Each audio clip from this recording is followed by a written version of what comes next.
జై బీసీ. ఇంత పెద్ద ఎత్తున బీసీ గర్జనకు వచ్చినటువంటి రాష్ట్ర నలుమూలల బీసీలకు పెద్దలు, బీసీల పక్షపాతి, బీసీలకు నేను అండ ఉన్నా. భారతదేశంలోనే తెలంగాణ రోడ్ మోడల్ గా ఇంత ధైర్య సాహసాలు చేసినటువంటి మన గౌరవ ముఖ్యమంత్రి రేవంత్ రెడ్డి గారికి బీసీల పక్షాన పేరు పేరున ధన్యవాదాలు తెలియజేస్తున్నా.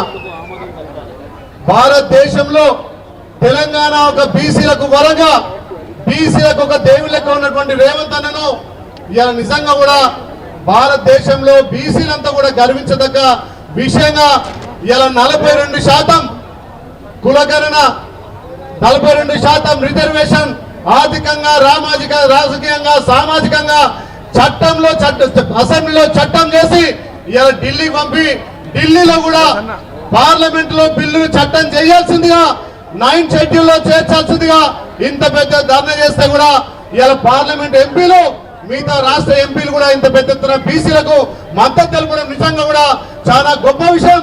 భారతదేశంలో రాహుల్ గాంధీ గారి ఆలోచనను మొదటగా తెలంగాణలో ఇంప్లిమెంట్ చేసిన ఘనత మన ప్రియతమ నాయకుడు రేవంత్ రెడ్డి గారి.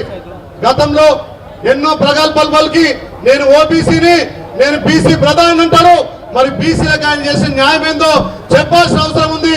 ఇప్పుడు బీసీలకు అండ నిలవకపోతే తప్పకుండా వచ్చే ఎలక్షన్లలో బీసీలంతా కూడా ఏకమై మన ప్రియతమ నాయకుడు రాహుల్ గాంధీ గారిని ప్రధాని చేసుకుంటే భారతదేశంలో అన్ని రాష్ట్రాల్లో ఈ కులగణన చేస్తారు. కాబట్టి ఏదైతే కులగణన విషయంలో మన ప్రియతమ నాయకుడు రేవంత్ రెడ్డి గారు దేశంలోనే రోడ్ మోడల్ తయారైంది. కాబట్టి ఈ రోడ్ మోడల్ ఇలా రాహుల్ గాంధీ గారి ఆలోచనను ఇంప్లిమెంట్ చేసిన ఘనత మన ముఖ్యమంత్రి. కాబట్టి మనకు బీసీలకు పెద్దన్నగా, బీసీలకు ఒక అండగా గౌరవ ముఖ్యమంత్రి నిలిచింది. కాబట్టి ఇలా ఢిల్లీలో ఇంత పెద్ద ఎత్తున ధర్నా చేయగలిగినాం.